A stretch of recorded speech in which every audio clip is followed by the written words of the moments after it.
So I have to ask you a question. What's it like when you've been kind of working on a game like this, sitting on it, and then today going live, having the announce, and having it kind of go from being something that only you know about to now the fans know about and people can start getting excited about? It's exciting. You get a little bit nervous because you want people to be excited when they see what you've been working on. But I've been really impressed with what the team's been doing, and I had a great feeling about this game going into today. Now, obviously, the history of Bioware, you guys are story, and that's always a big deal for you guys. Where does story fit into this? Story is a big part of Shadow Realms. So much like any other Bioware game you've ever played, you're going to be able to create your own character, you're going to be able to name him and change his appearance, and then you're going to be able to adventure with him on an epic Bioware story that takes you through Earth and the world of Embra and introduces funny characters, has romance, and it's going to be told through the cinematic storytelling that people are so fond of. The cinematic, fully voiced storytelling where you make choices and those choices have impact and like your decisions are actually can be often quite momentous. Now, you touched on something there that you're going to be into this world, and that world's quite unique because it's fantasy, but it's also kind of the world that we inhabit at the moment. What's kind of the thoughts behind that? Well, right now we have two worlds, the world of Embra, which is a gothic dark fantasy world, and then, of course, Earth, which we're all very familiar with. So when we were trying to decide what kind of IP we wanted, or what kind of world we wanted to develop, we felt that we had done a great job already with science fiction and with fantasy and with space fantasy, Star Wars, but that we hadn't really touched on modern fantasy. And modern fantasy is a very popular genre. You have everything from the Dresden Files to Harry Potter to Constantine or any Vertigo comic, and it's a big genre. There's a lot of fans out there, and we felt that it was time to build a game that really gave those fans something to play and enjoy. Now, I mean, we heard the guys just cheering us a second ago. I mean, that's got to do something for you as well to go from kind of, you've had people playing at the game, you've had people playing obviously around the studio. What's it like to hear the first people behind us, actually their first response to a win, to something going on?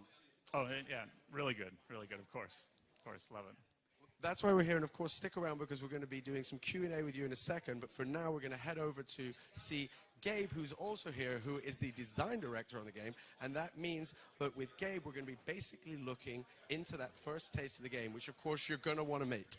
So I'm heading over right now, over this way, through this very busy room, and I'm joined by Gabe. Gabe, how you doing, buddy? I'm doing well. I'm really excited to first give some exclusive specifics, give some context to the game that we've been talking about. Secretively, we've spoken about this game in the past. We're not allowed to say that. We're not allowed to say when we spoke about Thanks it. a lot. We definitely You just got me in trouble. We spoke about the game in the past. It's been something that everybody's been really excited about. What was it like for you today, knowing that this is the day? This is the day that you're going to be announcing, you're going to be putting it out there. I mean, it's awesome. I love that I can talk about it and also just talk about it with friends throughout the industry. Because, of course, it's a strange thing with game development how you keep it secret until you announce it. Unlike movies, people know when you're producing a movie, that kind of thing. So it's fun to talk about it. Now, of course, I mean, this is a really unique kind of event because you're announcing the game and you're immediately going to, hey, let's get people playing, let's getting the Bioware faithful in here, getting them to have a look, getting their hands on, and of course they're playing. Tell me a little bit about what they'll be playing today, what the guys will get their hands on. Yeah. So we're really early in the process. So what they're playing is sort of a snapshot of the combat gameplay, the core gameplay. We've got a group of 4 heroes that play in co-op. And these 4 heroes can be made up of, any combination of 6 classes. All wizards. All wizards. You can do all wizards if you want to do that. Okay. Today here, we've got 4 specific ones with 4 specific sort of sets of builds. But ultimately, there's going to be all kinds of abilities, all kinds of equipment that they can mix and match, tailored to their own play style. So a lot of customization, a lot of character and combat customization. And we've got the 4 players. They're just starting up a mission. Basically, I think on this screen we're going to have the Assassin. Assassin is one of the classes being played by one of the team behind us. I believe if I check out here on my cards, yeah, it's Assassin. Have a quick look. I believe that Brian is playing the Assassin. Brian from the Bioware team. So, yes, and he's our playing, tech director. He's tech director, and he's playing with the fans that have actually come down here. Yeah, and you'll check out the Assassin here. So like I was saying, there's different gameplay that you can customize. The specific build that we're showing today for the Assassin is very much sort of a bob and weave type. She jumps in, does some damage, and she can jump out. It's, as you see, it's an action combat setup here. They're in Heretic Fortress as the level. They were in a solo instance where in the future when we have the storytelling and the episodic storytelling, that's where they'd get their mission. They'd have their familiar Bioware storytelling, their choices, their flirtations, etc. Then they would go on a mission and then they'd get matched. They can go by themselves and get matched with other players here in Heretic Fortress. And their goal is to get to the bottom of the fortress where the Shadow Legion has a portal they're invading from. And you want to defeat the Demon King and close that portal. So basically, they're going on what you could almost say is a kind of a raid. They're going on a journey together. A band of brothers are going to go on here, but somebody on the way is thwarting them. Exactly. Someone is thwarting them behind Thwarting, the scenes. I love saying it. Good word. So tell me a little bit about how they're going to have to work together and what kind of things they can expect to find. They're entering into a new area here. Yeah, they're progressing through it. They're going through the dungeon. Now, you know, things are spawning, but like you said, there's someone thwarting because we've got a Shadow Lord that's opposing them, and he can control the bestiary, what monsters are throughout. He can actually possess them and control them, which we'll take a look at in just a second. Yeah. We actually can move over there now if you want. Let's go over and have a look because I love the look of this, but I really want to see who's doing the work. So Who's I'm going doing- to walk who's here behind the and hope scenes? that I'm not bumping into any of the cameramen because that would be rude. And then I will park myself right here. Now, basically what we've done is we've changed from our 4 heroes, if it would, to kind of our 5th hero, but kind of a sinister hero because he's trying to make life The difficult for nemesis. these guys. He is. So here we have the Shadow Lord. And if you notice when we were looking at the assassin, you could not see this guy. Yeah. For the Shadow Lord, you control it just like a hero. You level him up, you get you customize abilities and equipment just like a hero. So there's all different types of play styles. But now, you're what does the Shadow Lord do then? Right? That's what you want me to say next. Yeah, I'm excited about the fact that so basically there's a guy invisible running with your team the entire time who's basically just watching you play and going, I've got an idea how I'm going to make life difficult for you here. His objective is to wipe the group, to stop them from shutting the portal where the Shadow Legion's coming from.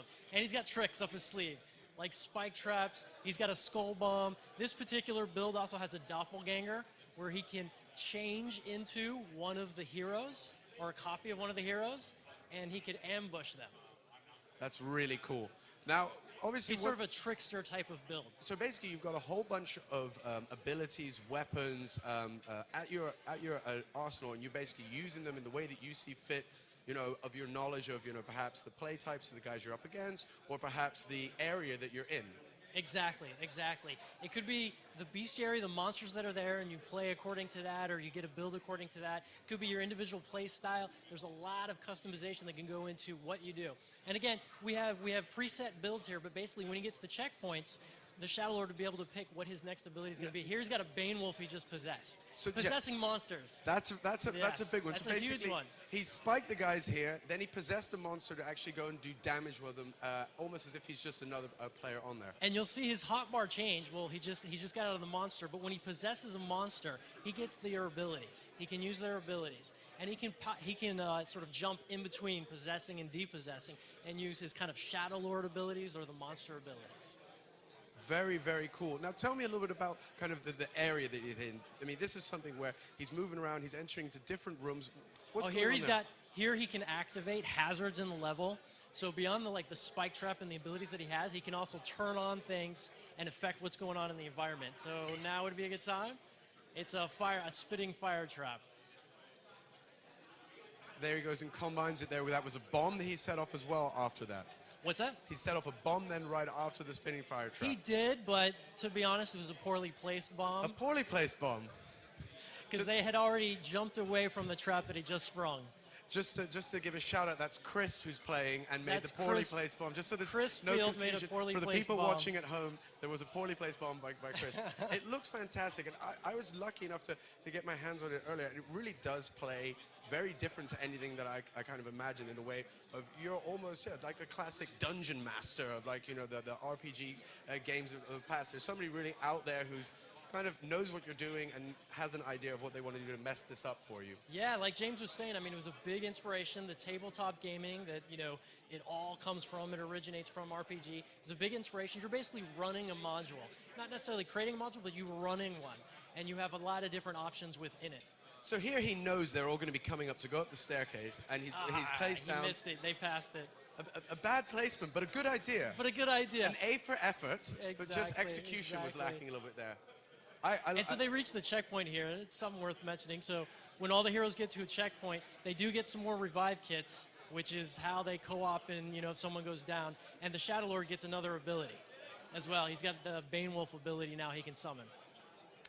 And later in the game, of course, you'll be able to pick from whatever abilities you've earned and you've progressed. And basically choose to customize the Shadow Lord the way you choose to play. And how the match is going, right? It's like whatever's happening, and it's like, oh, well, the knight, you know, or the warrior's acting this way, and the assassin's really bobbing and weaving, so maybe I want like a tar pit or something like that. So you choose the next thing. And so, again, I mean, the heart and the spirit of it is that spontaneity, that unpredictability that, again, harkens back to the tabletop. That's what we want to provide here. And really we're having playing. a blast. I'm so excited to be talking about I'm this. excited about the fact that you're basically playing against your enemy, who's basically has his own AI and really has his own decisions and really can kind of be a pain in your butt along the way. It looks fantastic. It looks fantastic. Thank you. Well, I want to thank you so much, and of course, on behalf of everybody else who's watching, thank you so much. One more thing, ShadowRealms.com. Sign up for the alpha. ShadowRealms.com. Very, very, very important is that when you are watching this, that you make sure you get yourself onto Twitter and follow @ShadowRealms, I believe it is, and use the hashtag ShadowRealms. Reach out, get in touch, call out Gabe directly. I'm sure he'd love to answer any questions that you have, and of course follow and make sure that you sign up to get involved with that alpha. It's already looking awesome at this stage. That's pretty exciting stuff. Cool, yeah, and it's early, and like we were talking about earlier, players first. We want to get people into the alpha.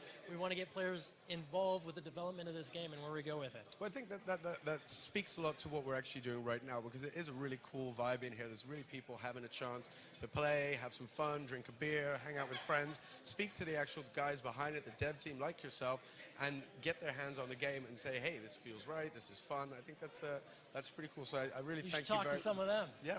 For sure, we'll get them all up. I believe now we're going to have a couple of guys here from the player side. I'm good.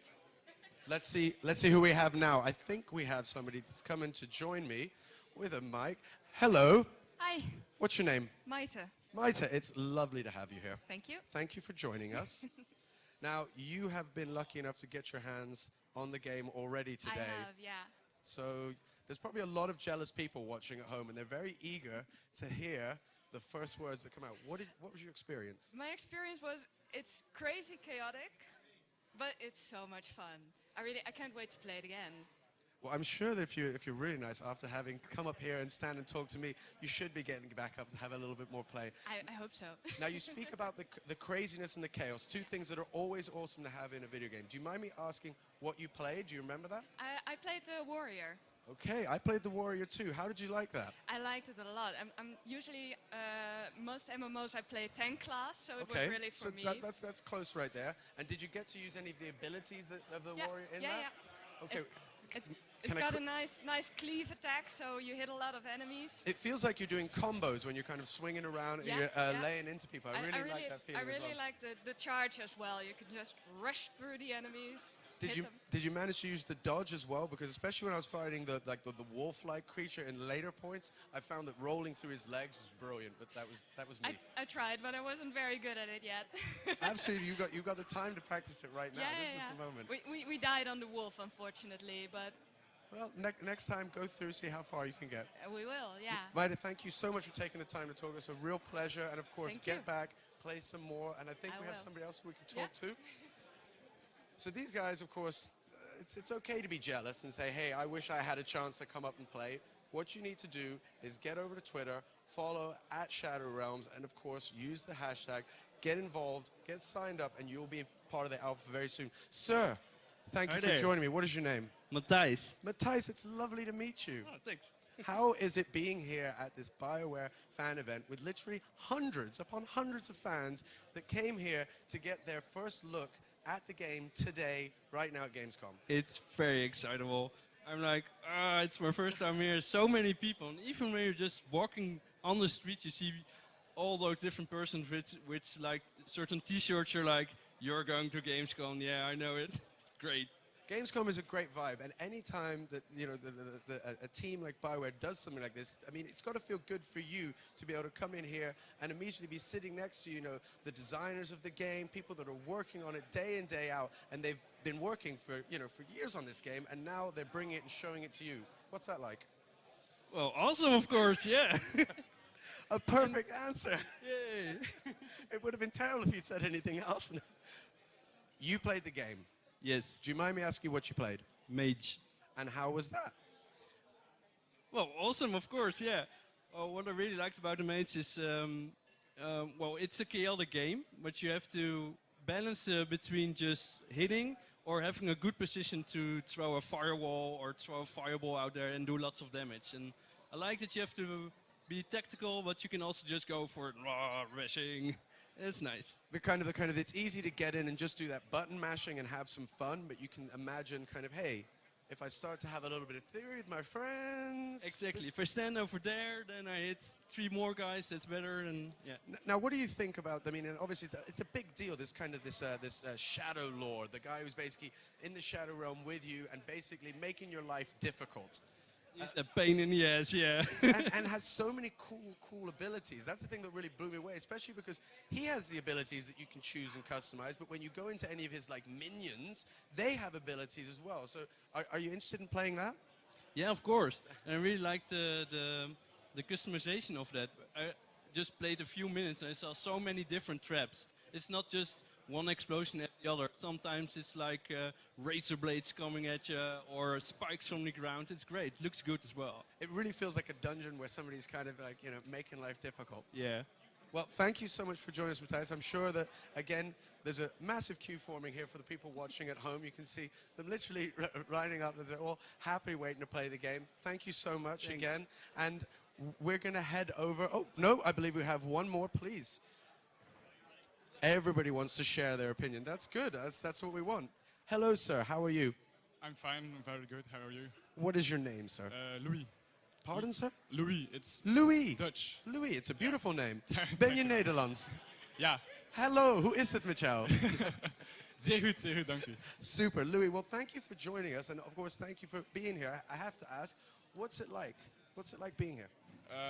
It's one word, awesome. It's mind-blowing. It's you walk in here and you see the screen with Shadow Realms written on it, and you go, I'm gonna see all the new stuff. I'm gonna hear all the new stuff that's never been released. I'm gonna play the game, and it's like, yes, I want to play the game. I'm so excited. Now, I have a question. Are you a Bioware fan? Have you played other Bioware games?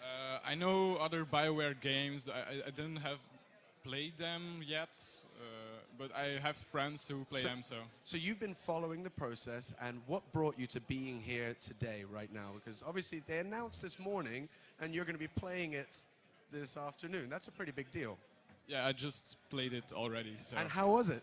It was awesome. Another awesome. Yes, This is like our 4th awesome of the day. I'm liking it. That's going to be the word of the day. Word of the day, awesome. So what did you play? I played the Cleric. The Cleric, okay. Yes. And how was that for you? It was new because normally I'm a tank or a DPS.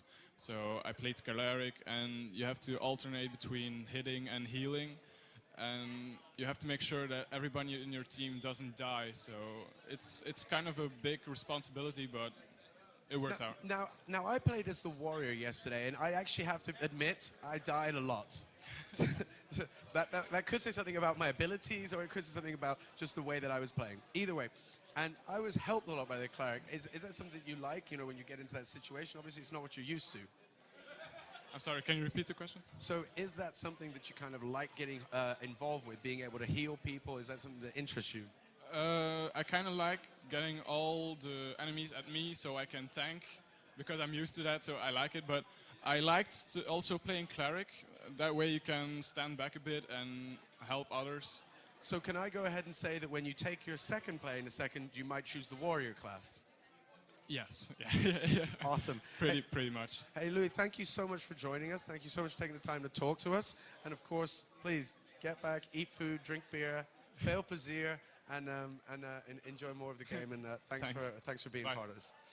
Now, as we said before, there's going to be a moment when we start to say, let's get the questions, not that I came up with, not with the good people from Bioware came up with, but the questions that have actually been asked by the players here. I'm being handed, let me just pop that down there. Thank you so much, Debbie. I have here questions given to me by the people right here, the gamers themselves, the players themselves. So bear with me as I go through these questions, because we'll have to see how the handwriting holds up and my bad eyes. But I'm joined by a veritable panel of who's who in the world of Bioware. We'll start at the end. Jeff, sir, how are you today? I'm great, thank you. How are you?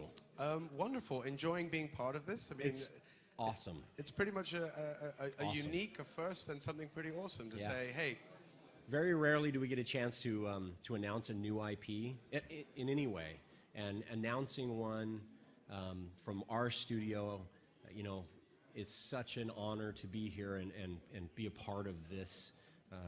It makes me feel great. I'm very happy to hear that, and I'm sure that'll touch people as well. Dallas, good sir, I heard you spoke earlier. Thank you so much for joining us. Happy to be here as well. Excellent. And of course, James, who we had the brief chat with before. James, veteran. What's it like sitting up here, looking out at the guys? It's great. This is, you know, one of the most exciting kind of days you can have in the games industry, so I love it. And we had 4 awesomes when we were talking to the players, 4 awesomes in a row, and I didn't even prompt that, didn't even try that. And of course, Gabe, thank you again, sir, for joining us. Guys, a round of applause for the guys here. I mean, this is really the guys who make it all happen. Thank you very much.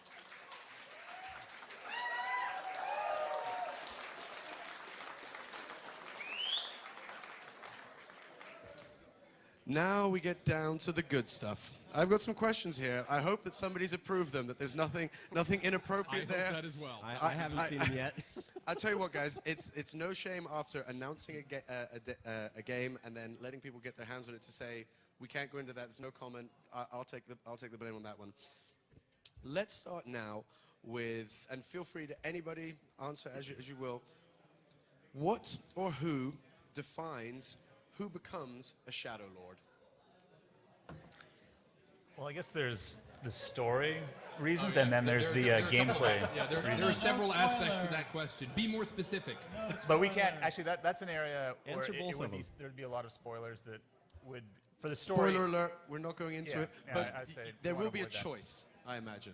Well, okay, so the thing about the game is you're going to create a hero character, and you're going to create a Shadow Lord character. Ah. And we built the game so that if you just want to be a hero, you don't like to be evil, you can do that. But we're going to incentivize, you know, playing as a Shadow Lord is a lot of fun. So I think a lot of players, most players, are going to want to give it at least a couple tries, and I think they might get even addicted to it. I played as the warrior yesterday first, and then I went to the Shadow Lord second, and I have to say that I wanted to play the Shadow Lord over and over again. I absolutely loved it. I wanted to learn the map. I wanted to funny. understand where I was going so I could just basically make life difficult for the guys. But Yeah. enough about that. How is the story that you guys, obviously Bioware being famous for, how is the story presented? Well, it is we're a Bioware game, so we are presenting the story in the way that our fans like it to be presented. So it's going to be cinematic storytelling. You're going to have fully voiced conversations, professionally voiced. You're going to have some of the epic stories that you expect, where you're making decisions that have an impact on the world, your world. It's going to have all the classic elements of the best Bioware stories. And the good thing is we have a team of people who have built those kind of games before. We have the tools for it. So it's people who love Bioware storytelling are going to love this. Plenty of storytelling there. Now, next question here. This person, 4 questions, so plenty to answer, and we've got a stack to go. So let me know if you want another beer or anything, guys. We'll get that sorted. We actually have a challenge, in the interest of transparency, to see how many beers people can finish during this interview. Jeff's winning, so... Okay, good. I like that. I like There that. you go. He's ready for his next The one. gauntlet's been thrown down immediately. Which platforms are you guys going to be supporting? PC, question mark, consoles, question mark. So we're PC only at this time. We're not talking about other platforms. So it is currently viewed as a PC game. PC game, perfect. Next question, character customization. Only weapons or also clothing? And then it's a 2-part question. If so, what kind of clothing? Modern or fantasy? Yes. Yes is the answer to that. Yes, yes, yes. Yeah, it's an all of the above thing. I think that one of the great parts, and I touched on this earlier when I was speaking of the setting, is that we are in this kind of modern fantasy crossover setting, and so obviously the outfits that you see people wearing in the hands-on demo right now are very modern outfits, but there are some elements of fantasy in them, and so players are going to, as they progress, they're going to find new gear. Some of it is going to be more modern, some of it is going to be more fantasy. You can kind of mix and match and make yourself look the way you want to look. I currently, in my mind, want to be in all modern clothes with cool fantasy weapons, but somebody else might want to be in fantasy clothes with an Uzi. I don't know. I heard you say wizard with a machine gun earlier. I said wizard with a machine I like gun, yeah. the sound of that. Okay, moving quickly forward. And here we know that this came from Mahumia. I hope I'm saying that correctly. Thank you so much for your question. All PvP, or is PvE also an option? Yeah, so the gameplay is generally going to be taking place as a PvP game. So the 4 versus 1 experience is the core of our game. Most of your combat is going to take place there. There are some elements of the game that happen in a solo instance, but I wouldn't want to stress that as like a PvE combat experience because that's not the game we're building. We really think that people playing together is actually a core of what makes certainly our game special, and we think it's one of the great pieces of RPG that sometimes we've not done as well on, even when we've made multiplayer games in the past. We think that this is a really special thing, and people are going to really like playing cooperatively and against a Shadow Lord. So I just want to jump in there because sometimes terminology can have such loaded meaning, and when Dallas is saying PvP, he means that there's going to be 4 players competing against a Shadow Lord. But in terms of the feel of it, it's going to feel like those cooperative adventures that you're having in your favorite online game or massively multiplayer online game. It's much more of a co-op game where you're going up against an enemy that's controlled by another player. So that's the feel of it, and I think players who love that kind of experience are going to really enjoy this. Yeah, one of the players here was asking me earlier, like, what happens? They weren't asking it in this way, but the question is, what if you have a terrible Shadow Lord? If you have a terrible Shadow Lord, you're actually kind of playing a PvE experience, right? We need to make a game that's actually really fun for 4 players co-op, whether or not your Shadow Lord is doing a great job. And so the Shadow Lord's presence, all that adds is a dynamic level of fun that we think makes it better, but the experience actually feels very much like a co-op experience. One other thing, I think it's just because I know we've talked to a lot of our fans, and some of them have brought up concerns like, what am I going to have a group of friends? Am I going to have to, go through all the rigmarole of getting a group together before I can play the game? The answer to that is no. We've built and designed the game so that you're going to be able to just create your hero, jump in, and play right away. And we're going to take care of making sure that you have, the group you need to be able to play the content. So it's not going to be you waiting in a queue for long periods of time or trying to, form up a group. Or it's a very streamlined experience. Well, that's actually a really nice segue that we did there, unknowingly, because the following question was, could you also play solo? So, I guess again, James's caveat there is the same thing. Playing solo is really not. It has a lot of meanings, I guess. You're not going to play this 4v1 experience solo per se, but you can queue up solo. You don't need to find a group of friends. You can just say, I want to play, and you're in. But you're going to be in a cooperative match with other players. Yeah, if you don't come with your own group of friends, we'll match you up with 3 others. Right. Excellent. Next question. How much focus is there on role play between characters instead of only combat? I guess that depends on what they mean by role play between characters. I had to read it twice. I wasn't totally there. If it means socializing between players, Dallas, do you want to answer that? Yeah, I mean, we fully expect that there are a lot of people who like to play together, right? Not just with other people they're matched with across the internet. And so we do allow you, or we will allow you, I should say, to group up with friends you know. And if your friends like to role play, you can play it that way. You can be as immersed as you choose to be in the game. But you can also choose to do the opposite. There are many players who also just want to jump in and play a fun 15 to 20 minute 4v1 cooperative experience, and they may not be role playing per se. Does that answer it? You want to talk about role playing in the story itself? You know what I mean? So there is going to be a lot of the game is going to be you involved in the story and uncovering, the secrets of the story and interacting with the characters of the story. We have a lot of really interesting characters. We have comedy in there, we have romance in there, we have drama, we have cliffhangers galore. It's more based off of the TV format, so definitely lots of cliffhangers in the story, and we have really great writing talent. So I think it's the story aspect of it is a big part. Excellent, thank you. Moving forward from SG_01, what kind of class combinations are there? Multi-classing is the question. That's all you, Gabe. All right, so there's 6 classes, like we mentioned when we were talking earlier. And if I interpret it like what kind of combinations in your group, you can have any combination, like I was mentioning. And there is a lot of different options within every class. When you come to when you go on a mission on a realm, you have to have 4 actives, multiple passives, also an equipment loadout. Your actions change based on what kind of weapon you're wielding, etc. And so ultimately, with so many different options, there's like infinite combinations. I mean, not really infinite, but a lot of combinations within a class. But there's not necessarily multi-classing. Okay. Moving forward. Thank you. How was the game built? Many with queues or with open world instances or something like that. This comes from Ron Tail. So yeah, the basic game is about matchmaking. Some of the game does take place in a solo instance, where that's actually where a lot of the story and the role playing plays out, where you're making decisions, having conversations with interesting NPCs. But the core of the game, the 90% or 85% of the time when you're in combat, takes place where you have match made into these realms. And so there are many realms that you'll be pulled into, sometimes to play out story bits, but always to be involved in these 4 versus 1 matches. Super. Thank you very much. Here we have a question where something was crossed out, so obviously this was deemed unfit, but we do have a question below, and this is from Theo. Thank you, Theo. How do you balance the Shadow Lord against a group of 4 players? How do you do that, Gabe? How do you do that, Gabe? Tell us all about that.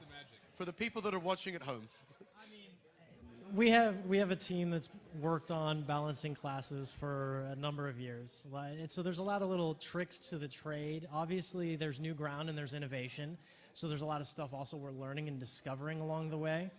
Ultimately, the goal is not necessarily, is it down the line even 100% of the time? There's so many different combinations. Like I said, it's about the exploration, it's about the replayability, the unpredictability. But that's part of the reason, like I was talking about, players first. We want to get the players in there and work with the players on doing that and accomplishing it and tuning how that balance plays out. Excellent.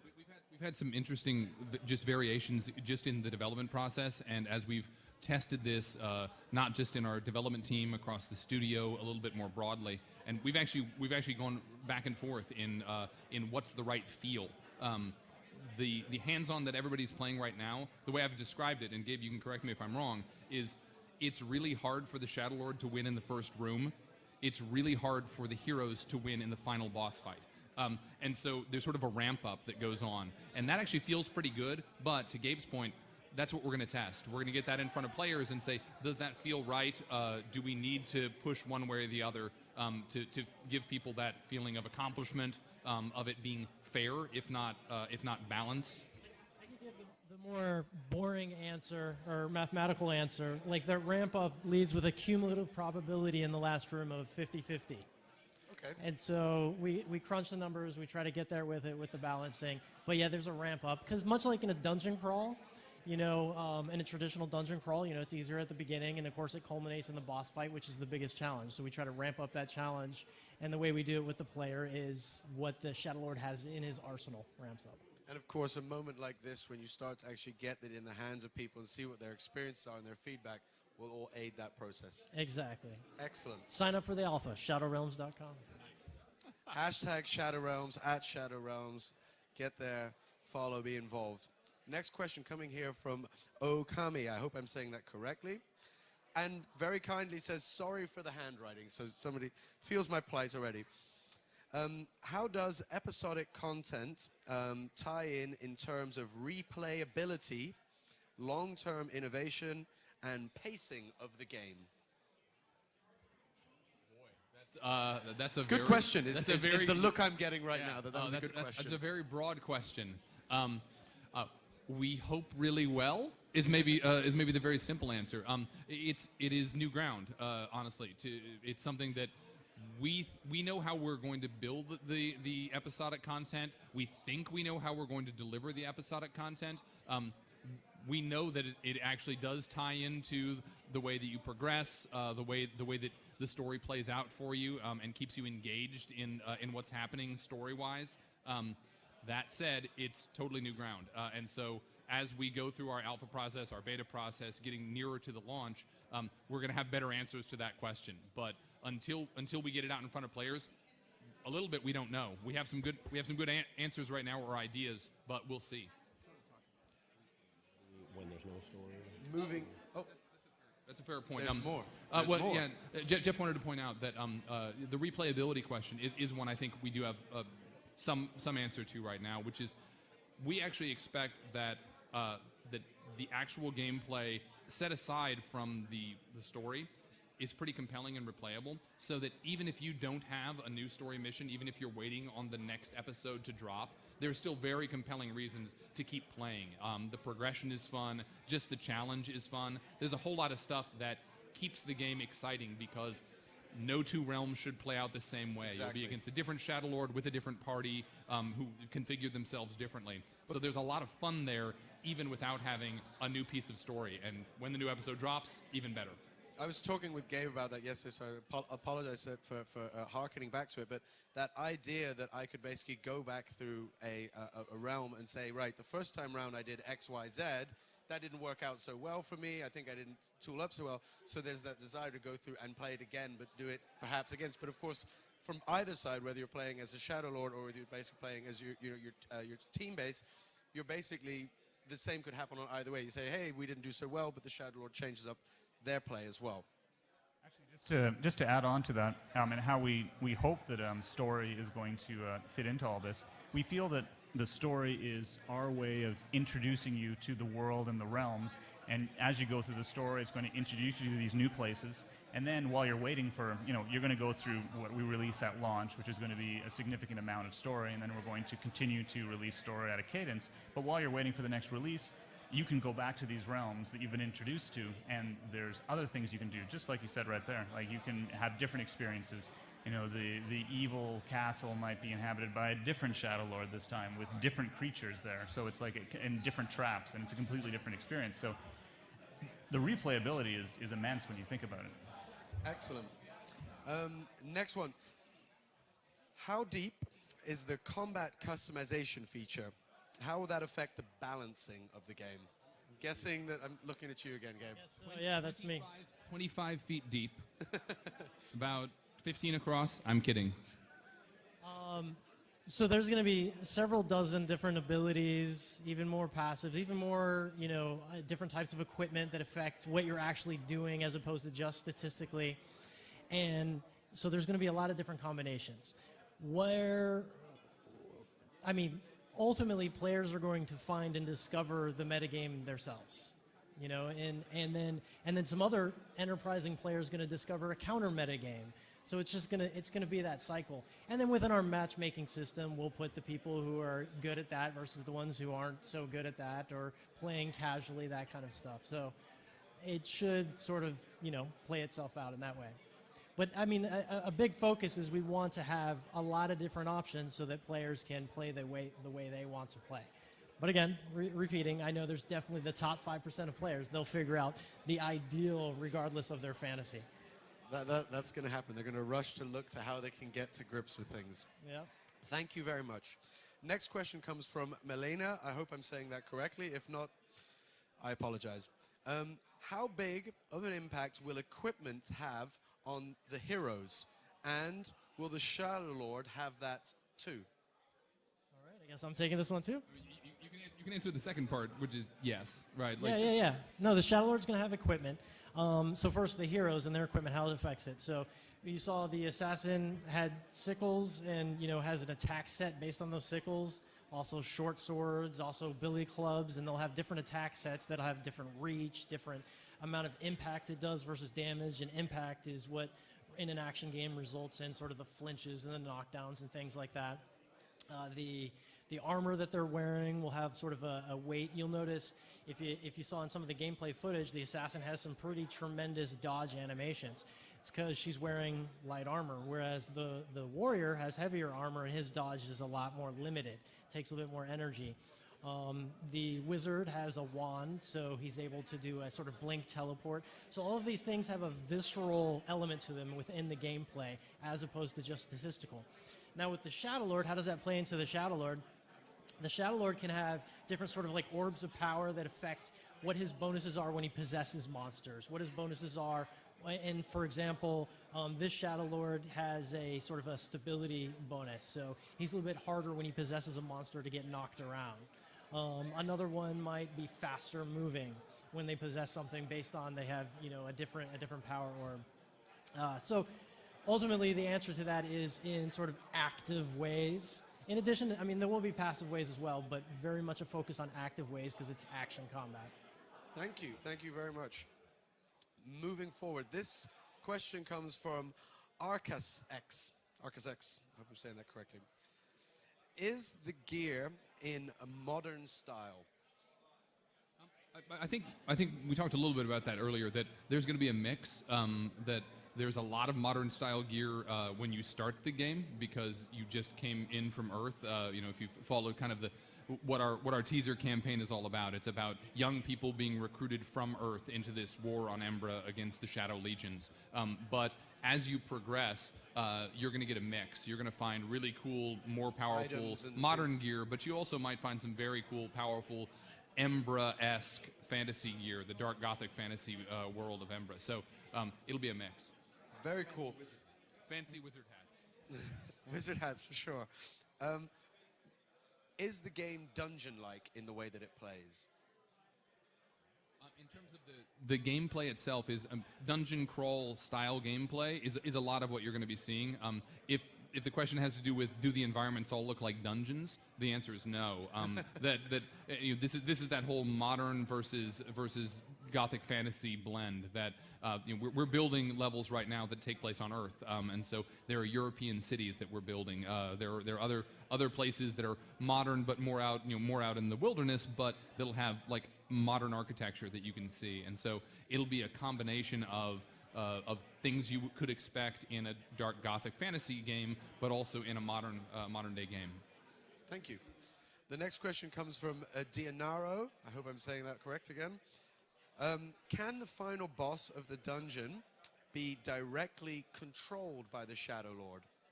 Yes. Oh, sorry. Yes. Hey, Ken, you saw in the demo. Well, no, maybe not. Yeah, but we control the kind of like what is it, like a wolf-like werewolf? Well, that's an elite monster, like the tougher monsters. But in the end, it's the Demon King in this particular adventure who is powering the Shadow Legion portal. And your mission in this adventure that we're showing here today is to go down there and defeat him to seal that portal. But yeah, the Shadow Lord can possess and control that monster. He can possess and control it for the entire fight. You also can have, you can possess it and depossess it and then lay traps. I mean, there's all kinds of different tactics and strategies. Not to go into my tactics too much, but yesterday I found possessing, doing some damage with, coming out while my other weapons are basically cooled down, and then using them and then possessing again and kind of switching off was a really fun play style. So. And another thing is my like experience might help. I don't know. No, for sure. And each of the sort of bosses at the end of the dungeon have a different set of abilities they can play off of the Shadow Lord's own abilities as well. Like in this one, he slams the ground and like rock barriers pop up out of the ground. So if you see the players have to go around one way, you can lay a spike trap in that direction or breathe fire over there. It's like. I guess I went beyond that question, but it's exciting. No, it's good, and I think everybody will. I will agree. I mean, it's lovely that you guys are being so like open, and I mean, I genuinely really appreciate. That. Turn my mic. It's one of the things that I find very interesting when I play the game is, playing the game like you're talking about and describing. getting in and playing for the first time, it's actually really easy to figure out how to play and how to possess the monsters, and you get through to that Demon King in the end. But the type of behavior and play type that you're talking about, where you're popping in, popping out strategically, I watch people like Gabe play. It's an immense amount of like expertise and depth to the strategy that the dungeon, the Shadow Lord can have, doing those types of things. It's really interesting to watch somebody who's really good play compared to somebody like me who's probably not quite so good. But easy to get in, a lot more difficult to master, as we say. And to that, I mean, I have to do a bit of a disclaimer. Like, I'm pretty good. There's going to be some people out there that are just truly badass and coming up with things that we don't even think of. And that's, again, part of sign up for the alpha. Get involved with that, and we can keep going. Should people sign up for the alpha? I'm just wondering. I believe that there will be an alpha. I believe they it's should a good sign up idea for the to alpha. Sign up for yes. Shadowrealms.com if you didn't know. Shadowrealms.com, hashtag Shadowrealms, @ShadowRealms, follow on Twitter. There is a question here. I'm going to try and decipher this. Will there be open world areas to the game? No, I think that the expectation of what open world means is not what this game is about. This game is about the personal storytelling and then the realm-based 4 versus 1 co-op experience, and that's what we expect people to be having the most fun with, and so that's the game we're building. We really wanted to focus that co-op and give a high-quality experience to four players. When you expand it so much, there is a lot of complications to that, if you will. And so, yeah, the focus is high-quality co-op experience with your friends. Excellent. The next question here is, will there be a reward for losing? Since one side will always ultimately not be victorious. Yes, there will be, but obviously there'll be bonuses for winning. Yeah. But yeah, you're not going to, go through a realm or mission and then the Shadow Lord wipes you, or the hero's completed and you're playing the Shadow Lord. You'll still get rewards. I think that, I mean, it's not as simple as this, but we know that you're investing a certain amount of time to play one of these realms, and there will be a base amount of reward you get for completing the realm, but then that will multiply or be incentivized by really good play. And there are actually very many different types of really good play that we incentivize. So not just winning, but achieving in this particular way, doing this type of gameplay. All of these are things that will give you reward that sort of rewards good gameplay. Actually, just to quickly jump in, we are a role-playing game at our heart, and there's 2 basic rewards that role-playing games give out that you will get no matter how you do in the match, and that's loot and experience points. So, obviously, if you get wiped out halfway through a match, then you'll only get the loot and experience points halfway into the match, but you can then go into a new match. So, losing to a Shadow Lord is not necessarily a bad thing. It might just be a learning experience for you, and you'll be raring to go back in there and fight again, this time hoping to win. Excellent. This question comes from Rontail, where the question is, how do you interact with the storyline when you play against the Shadow Lord, or do you at all? So I guess it's kind of a story question of how that interaction works. You want to take it? Details on the story. How does the story interact when you're playing the Shadow Lord? For example, yes, the question is, I'll read it again and I apologize. How do you interact with the storyline when you play against the Shadow Lord, or do you at all? So we do have, I guess that's against the Shadow Lord. So yeah, when you are playing against the Shadow Lord, you are achieving story objectives and you are getting story content. When you're playing as the Shadow Lord, you also can get story content. But we don't want to go into that because it might be spoilers. But like, we are going to be giving out story content in different ways, and yeah, it's going to be coming both in your solo instance and in the adventures themselves, the realms. I think this is one of those ones where exactly how it works is something we're going to be experimenting with. We have some pretty strong ideas as to how that's going to play out when I have a story mission and you don't, but we're matched together in the same session. But I think we'd prefer to get that in front of the players and see how it works out for them, because we might make some alterations based upon how it plays out. But the intention, as James said, is absolutely you will have story that goes along when you're in a standard 4v1 match. And forgive me, because I mean, there's a number of ways to interpret that question. If they're talking about like, will you get interrupted in the action and ganked and stuff like that? Like, no, we're not going to do that. It's very much there's going to be like bookending. Like you have the cinematic story, and there's a lot of like new things that spawn inside based on the mission, based on your story, but you're not necessarily going to be interrupted from the action with that. Super. Other players are not going to have to wait around for you because you happen to have story going on. It's not going to disrupt the flow. An excellent question from Rontel, and really thank you so much for being so open with the answers. This one comes from Iris92. Now, I'm going to go ahead and say, how will episodes be realized? How often will episodes be realized?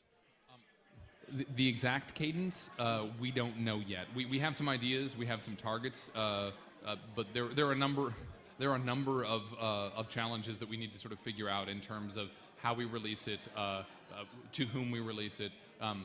So all I can say right now is it's episodic. You're going to be getting updates throughout the year. Whether it all comes, in big tranches or shorter tranches, I don't know at this point. We can say that we know it's a core of our game, and we've learned a lot of lessons from working on Star Wars: The Old Republic that we're going to be able to apply to Shadow Realms. Now, one thing, not to jump in, and I hope the question's not here because I'll have taken somebody's thunder away from them, but something that I had was kind of, I'm one of those people that likes to binge watch my stuff. So, I will literally sit there and burn through some, Game of Thrones or Breaking Bad or what have you. Will I be able to do the same kind of thing? So this is one thing that we do know, that if you, we're not going to let you binge watch on day one, right? Because we just like those TV shows, we want people to kind of be excited about it, to have the community conversation, to say what's happening next. There was this great cliffhanger. There's this new mystery. What do you think that's going to turn into? But if you come in late, if you're a guy who 6 months in says, hey, I'm gonna watch all that stuff. I'm gonna play all those story missions. We're gonna let you catch up so that you can catch up to where the story is today. So that's absolutely what we intend to support. Excellent, excellent. Next one comes from NobodY1111. If the game is episodic, what do players have to do in between the episodes, content-wise? Yeah, I think we talked about that a little bit before. That the actual, moment-to-moment gameplay of just running another realm, we think is actually pretty compelling. There will be other objectives, other ways to play. We've described them in different ways as sub-objectives, achievements, different reasons to get in, as well as the general progression. So there's Progress a lot. And get ready for that next Exactly. Sure honing your skills and working with your friends to get better at the game, trying out new character builds, new sets of weapons and abilities. There's a whole lot of fun that can be had while you're waiting for the next story episode to drop. And then when the episode drops, you get to also experience that as a community, talk about it. But yeah, we expect that there's plenty to do in between. Excellent. Next question comes from JJ_DLI. I hope that's correct. The Shadow Lord levels up, or can the Shadow Lord level up differently or as different classes by progressing and using them?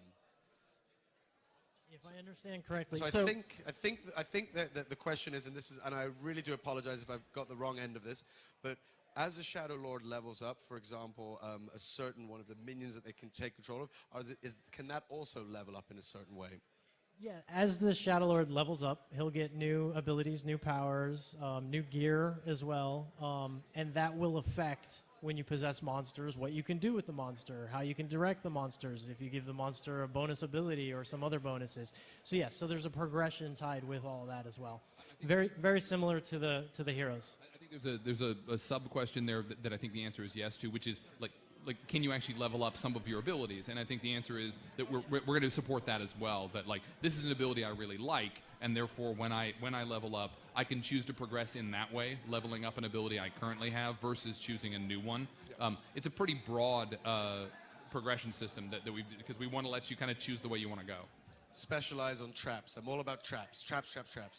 Or monsters. Or a nice medium. Yep. Super. The next question comes from Schmierdaz. Hope I'm saying that again. How customizable will each of the characters be? Gender, facial features, etc., etc. Yes. Yes, exactly. Simple Yes answer is the there. answer.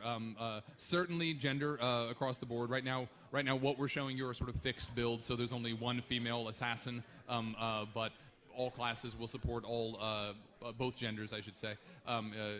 The number of facial differentiations, I can't give you a number, but there will be lots of hairstyles, lots of different gear that you can wear. So, yes. Tattoos, earrings, makeup. You may have earrings. I'm looking through here trying to find the question that's going to be the perfect one as we draw close. Some of these we've actually covered on. Great one here. How do you get together with players and your friends? How will that actually work? Well, when you get a story mission, or if you're in between episodes, as we were talking before, you can literally just press play, and then you'll get sent into one of the different realms of your choosing, or randomly, etc. And you can do that by yourself, entirely by yourself, and then we'll match you with some people. You can also group up with your buddies, one of your buddies, two of your buddies, three of your buddies, and get matched into a realm as well. And if you're on a specific mission for the latest episode release, then the plan is to, put you into that realm, that specific mission with buddies. And we talked a little bit earlier, like we have some ideas on that, but that's another one of those things of when you're on a mission, do you get matched only with other people on that same mission, stuff like that. That's the stuff that we're still working on, and we're going to work with you guys on as well. Super.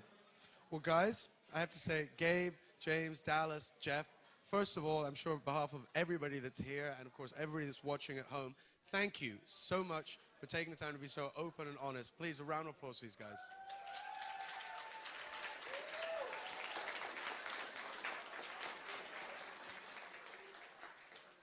Now, before we go to the point of kind of imparting with some wise words, I'd say, first of all, make sure you get over to shadowrealms.com, get involved.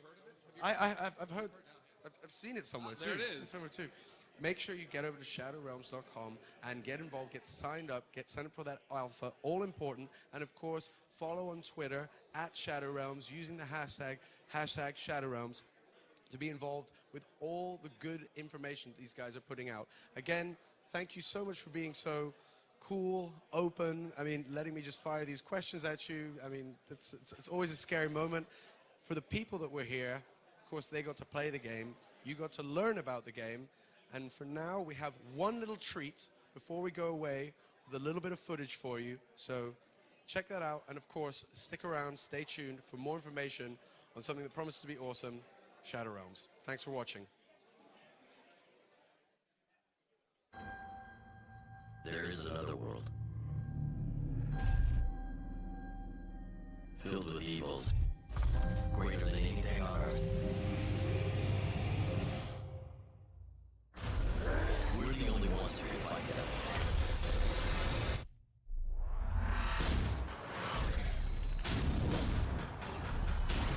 When we stand together, we're unstoppable.